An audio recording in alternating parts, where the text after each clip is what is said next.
Bonsoir et bienvenue à tous, je suis très heureux de vous retrouver, voici l'essentiel de l'actualité de ce lundi. Louise, une enfant de 11 ans, a été sauvagement tuée alors qu'elle venait de terminer les cours vendredi soir. Après de courtes recherches pour tenter de la retrouver, son corps a été découvert dans la nuit du vendredi 7 au samedi 8 février dernier dans le bois des Templiers dans l'Essonne. Et 3 jours après le meurtre tragique de Louise, ses camarades, amis et professeurs du collège André Mauroy ont fait leur retour avec beaucoup d'émotions et de tristesse dans les salles de classe. La préfecture qui a mis en place un dispositif et demande aux parents d'élèves de récupérer leur enfant à la sortie des cours jusqu'à nouvel ordre. Un dernier mot concernant l'enquête cette fois-ci pour vous dire qu'un homme de 33 ans, bien connu des services de police, et sa mère, âgée elle de 55 ans, tous les deux étaient placés en garde à vue. Ce lundi, ils pourraient avoir un rôle dans cette affaire et nous y reviendrons à la fin de ce journal.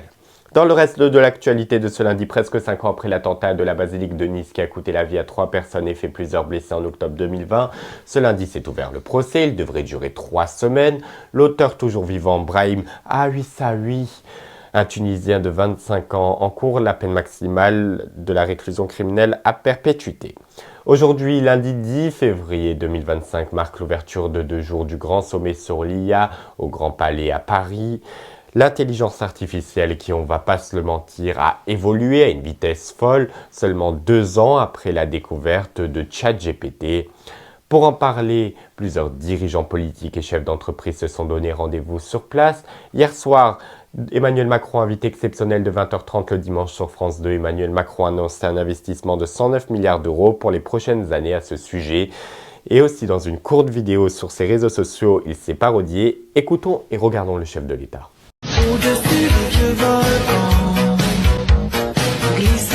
Je fais cette petite vidéo pour essayer de vous remonter le moral. C'est quand même une dinguerie, tu vois. Mon Dieu. Ensuite, c'est le but de ce sommet pour l'action sur l'intelligence artificielle. C'est dès demain à Paris. Alors je compte sur vous. Ok, là c'est bien moi. L'Europe et avec le Canada va accélérer, la France va accélérer. Et donc pour nous, la France, on annonce demain à ce sommet 109 milliards d'euros d'investissement dans l'intelligence artificielle sur les prochaines années. Qu'est-ce que c'est? C'est exactement l'équivalent pour la France de ce que les États-Unis ont annoncé avec Stargate, c'est 500 milliards. C'est le même rapport. États-Unis, France. Donc nous, notre investissement sera de combien? 109 milliards. 109 Et c'est milliards. C'est la première fois de l'histoire qu'il y a un tel investissement. C'est la première en France. fois parce qu'on a travaillé énormément et parce qu'on a des atouts. Et donc, c'est des investissements que les Émirats arabes unis vont faire. Ils vont créer un super data center sur le territoire. C'est des grands fonds d'investissement américains, canadiens. Ce sont aussi des entreprises françaises.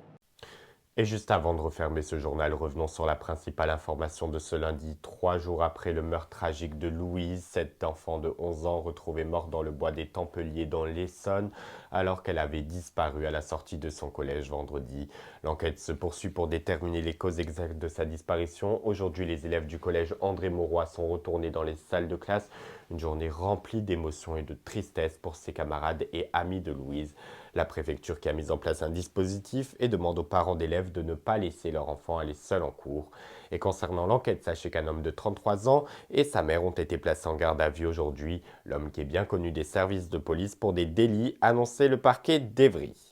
Et c'est ainsi que se termine ce journal. Merci infiniment de nous avoir suivis. Je vous souhaite une excellente soirée. Profitez de la vie car elle est très courte, tout en prenant bien soin de vous et de vos proches tant qu'il en est temps. Et quant à nous, on se donne rendez-vous demain soir sur l'heure.